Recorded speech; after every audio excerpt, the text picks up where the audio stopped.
Now, if you're interested in seeing what goes on behind the scenes in television, then you might be surprised to know that at this very minute, the news of our successful 3B's appeal is being transmitted to your own home at this very minute on television. It's on the screen that you're looking at now, though you might not be able to see anything very much because it's being transmitted in a code called Ceefax. Now, I don't know quite what's happened to my set here at the moment, so I'll switch it on to Ceefax now, because you won't see much at home, because at the top of your screen, all you'll see are a series of dots. That's if you see anything at all. And unless your set has a special decoder fitted to it, which this one has, and a control panel like this, then you won't see anything. Now, the Blue Peter information is actually on your screen at this moment if I press the right code numbers. And this will take a few seconds to select when the picture ought to come up of our Blue Peter appeal. There it is. There's a graph down this side with an arrow showing we've actually reached our target of 2 million. At the top, all the information about what the appeal was for, even the depot address. Well, Ceefax is able to provide you with news and various other information quicker than just about anything else.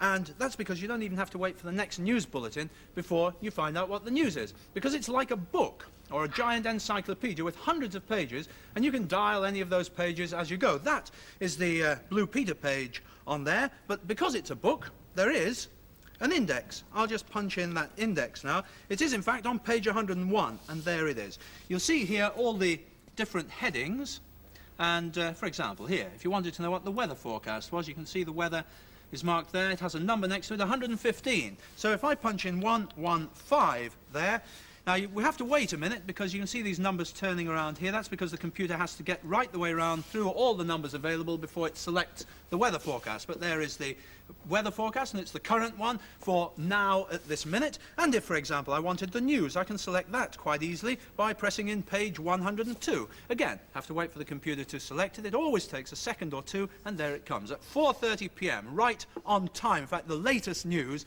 there at 4:30, there's the headlines. The first bit there, the Provisional IRA have said in Dublin that they will extend their Christmas ceasefire for another 14 days. Absolutely topical news. Well, all this news, information about all sorts of different things, is all controlled from one small room upstairs here at the BBC. And that's where Leslie's gone to now. And this is the Ceefax headquarters, and at this moment sub-editor Ian Morton-Smith is busy updating the travel information. Now, he's got the last travel information up here on this screen, and he's busy putting up the latest bulletin. Now, he's literally typing in over the old information, and as he types in the new information, the old information is being erased. So, for instance, we've got a funny sentence here. Middlewich Road in both is becoming Cheshire. I'm reading faster than he can type. Due to roadworks. There we are.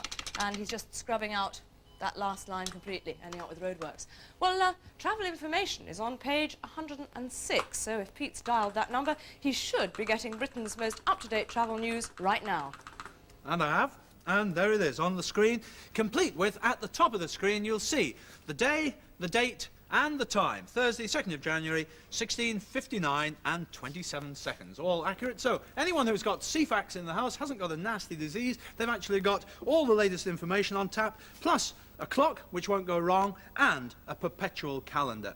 Well, at the moment, Ceefax is so new that there are very few of these decoders and control boxes around. But it's estimated that in a couple of years' time, every television set in the country could be fitted with this small attachment. And it's really interesting. Now, over the job.